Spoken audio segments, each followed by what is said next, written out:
આપનું સ્વાગત છે। હું છું હાર્દિક મોદી। 10 સુધીની શરૂઆત કરીશું ઈરાનના મહાયુદ્ધની સ્થિતિ વચ્ચે હવે ભારત પણ સતર્ક થઈ ગયું છે। અલર્ટ મોડમાં ભારત જોવા મળી રહ્યું છે। પીએમ મોદીએ કેબિનેટ કમિટી ઓન સિક્યોરિટી એટલે કે સીસીએસની બેઠક બોલાવી છે। મધ્ય પૂર્વમાં ઊભા થયેલા સંકટ મુદ્દે ચર્ચા થઈ શકે છે।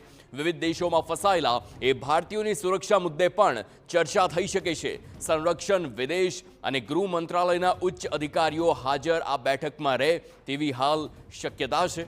તો ઉચ્ચ સ્તરીય બેઠકમાં મધ્ય પૂર્વની વર્તમાન સ્થિતિ તેમજ ભારતીય નાગરિકોની સુરક્ષા તેમને સુરક્ષિત પરત લાવવા મુદ્દે પણ ચર્ચા થઈ શકે છે। આ ઉપરાંત એનર્જી સપ્લાયની સંભવિત અસર અને ક્ષેત્રીય સ્થિરતા સંબંધિત મુદ્દે પણ ચર્ચા થઈ શકે છે। તો હાલમાં મધ્ય પૂર્વમાં યુદ્ધના કારણે મિલિટરી ઓપરેશન અને વળતી કાર્યવાહીના કારણે ગ્લોબલ માર્કેટ પર ઊભા થયેલા સંકટ તેમજ ક્રૂડ ઓઇલના ભાવ પર અસર પડી શકે છે। આ સંજોગોમાં ભારત દરેક સ્થિતિ પર ચાંપતી નજર રાખી રહ્યું છે।